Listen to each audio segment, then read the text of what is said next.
My name is Chris Menka, born and raised on Molokai. The night of the fire, I was watching the news and saw a lot of footage.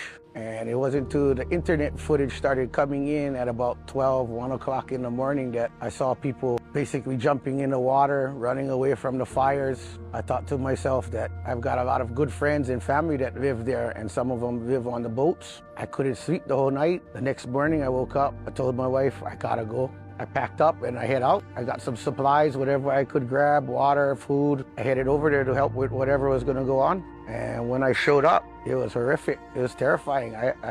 It put me back. I sat down, I cried for a while. When I pulled up, the town was still on fire.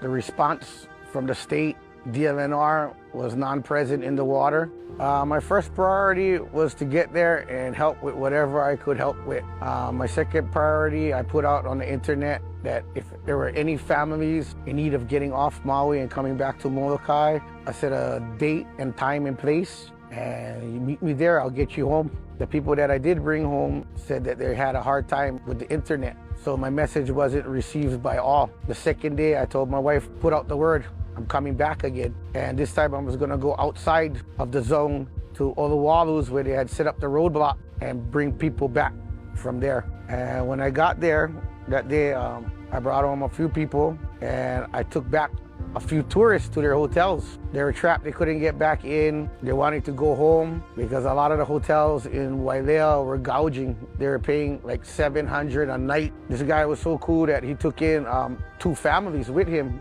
He put 9 people in the room with him. I had no problem taking him back to his hotel, getting him going. I also took in supplies for people. What I couldn't understand is that why did we have to bring supplies with the boats? Why did we have to transport supplies from Ma'alaya to Kahana by boat when everything was on trucks waiting at the roadblock to get in? When we delivered the next day, that night, I get a call from my friend Kamaili Alkan. He tells me he's got 9 pallets of food to go to the Kahana. So we took over 9 pallets of food, water, supplies.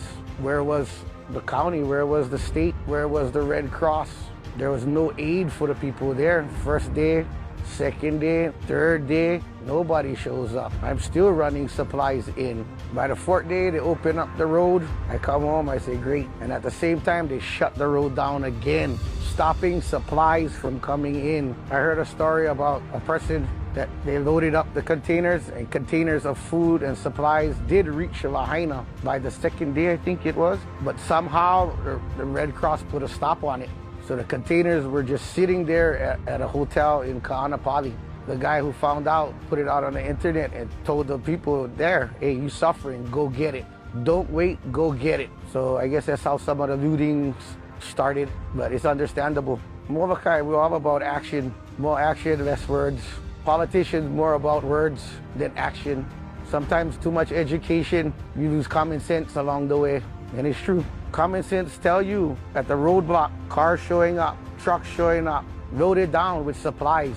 Common sense tell you, let them through. Give them an escort, let them through. But nope, they stopped everything, bruh.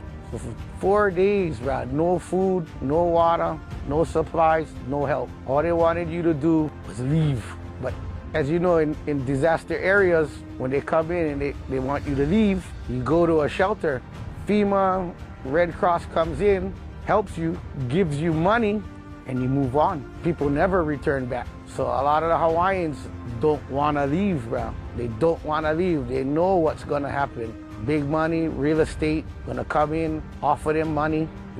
They'll never come back. Some days I did up to 2 boat trips, but most of them I just stayed there and helped along the way, shuttling food and supplies from Ma'alaya, where they had the roadblock, into Kahana, into the danger zone. Yes, it was all out of my own pocket. I'm not even worried about being paid back or anything. I'll go as long as I could. And then my wife I put it out there that, you know, I can do more if people help me with gas. And a lot of people started donating money for gas. And some people from the mainland, I never even know, just donated. So that was awesome. It was local people with family and friends in Lahaina that banded together. Kamaili Alkan, the Mana'e boys. Big shout out to the Mana'e boys, bro. We seen Friendly Market donate. Everybody just pulled together because a lot of friends and family all in Lahaina. All I want to say about donations, if you guys want to donate, don't donate to the Red Cross. Don't donate to organizations out there that think they're going to help. Donate to the local people there. There are people there that are starting their own shelters and taking care of the people there. If you want to see your money go to the people of Lahaina, the Hawaiians, the locals, and not to some politician's pocket, donate to the grassroots foundations of Lahaina.